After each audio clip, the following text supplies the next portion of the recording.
I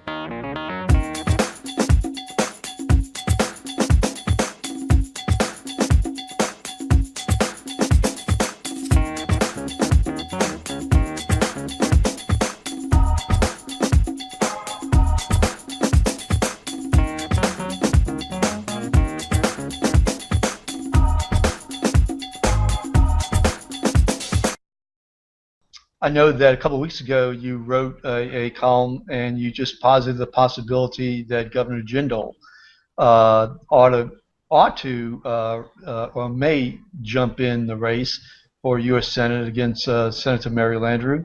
I know John McGinnis then followed up with a column that was in the Times-Picayune and elsewhere, and then there was a bunch of discussion dealing with that particular possibility. Just the other day, Governor Jindal said absolutely not. He's not interested. He's not going to run. He was pretty adamant, and so there's been some discussion now. Well, if he's not going to run for Senate, then what? So I'm just wondering, what are your thoughts? Do you believe that he's not going to run under any circumstance? And if he's not, then what's next? I think he was miffed, quite frankly, that the story got out through my column, through John McInnes, and some of the national columns have been written. I think he just wanted to quietly let people assume he was not going to run, and then it gave him some options because Jindal hoped his popularity would rebound, and then with the money he's able to raise, and if his popularity was up there, he could afford to jump in at the last minute, you see, and whereas Congressman Cassidy is not well known down in your viewing area by and large, so he's got to work a lot harder to raise money and to get known. So I think that there was some disappointment from the Jindal camp that all this got out. So he kind of had to deny it right now, at least, because his popularity is at rock bottom. I mean, I don't know of a governor in this century, or the last century, too, that's been unpopular at this stage. Edwin Edwards at his lowest was never this unpopular. Kathleen Blanco, I mean, so sure. He's got some rebuilding to do, and I think he's on this 64 parish tour right now to kind of rebuild that. But right now, Mary Landrieu would stomp him real good, and he doesn't have quite the options. And on the national level, I don't see many options for him. But a couple of months is a lifetime in politics, and he could, it's terrible to say, but probably the best thing for Jindal would be to hope for another sinkhole or another hurricane. I mean, so he can get out there and be the leader. Sure. And I want that to be wrong, quite frankly, but he needs something to kickstart this effort because he's a very low ebb right now. Sure. Now, I read a column, we put it up on Bayou Buzz today, and it was written by Professor Sato out of Shreveport, LSU Shreveport. And basically, as I read the column, what he was saying is that that Jindal is unpopular not because his policies were not populist, and Louisiana is populist, and so therefore, because he really went beyond what any governor has done ever in Louisiana, and because of the nature and the seasoning and the food we eat and all that, we just do not.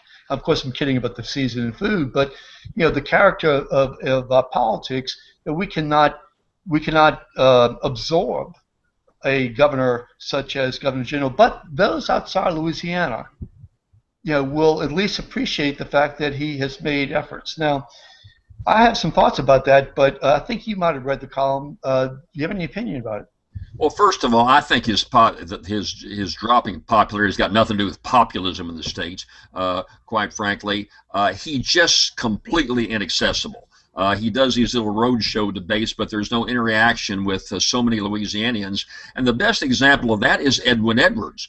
Edwin Edwards did a lot of things that are very questionable to an awful lot of people, and yet his popularity is way above Jindal's because he was such a hands-on governor.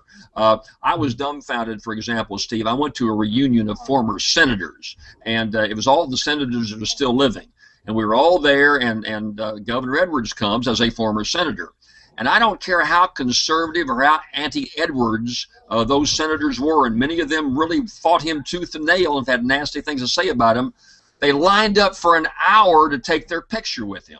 That's because the guy was so accessible. He'd answer your phone call. He was always there. And quite frankly, I found Mike Foster to be quite accessible too. Before Jindal, I felt that you could always run him down if you had an issue. Look, the state treasurer, John Kennedy, says he's had no conversation with the governor in a year and a half. Lieutenant Governor says he has no contact at all with the governor. Legislators who handled his legislative package tell me that they've not even seen the governor in a year, never showed up, ever. So I think that's the overriding factor. People have a way of forgiving you, because most people don't meet a governor. You put your arm around someone, kiss the 84-year-old lady on the cheek, have a nice certificate out there for folks. They say, well, he's trying, and it wasn't that nice of him to spend some time with me. Let's give him the benefit of the doubt. And I can tell you, Jindal's not getting the benefit of the doubt. If you don't think his issue is just absolutely your issue, then you're just going to cast him aside, because there's no personal relationship like so many other governors have provided. And so you can talk all you want to about populism, but I think it comes down to the personality. It's not the issues of his, it's the man. And that's very surprising. Back when I was Secretary of State, when I was Insurance Commissioner, I had several visits from Jindal, and I thought he was a very personal young man. He makes a great impression, but he just has decided to forego that, and I think that's been his huge demise, quite frankly.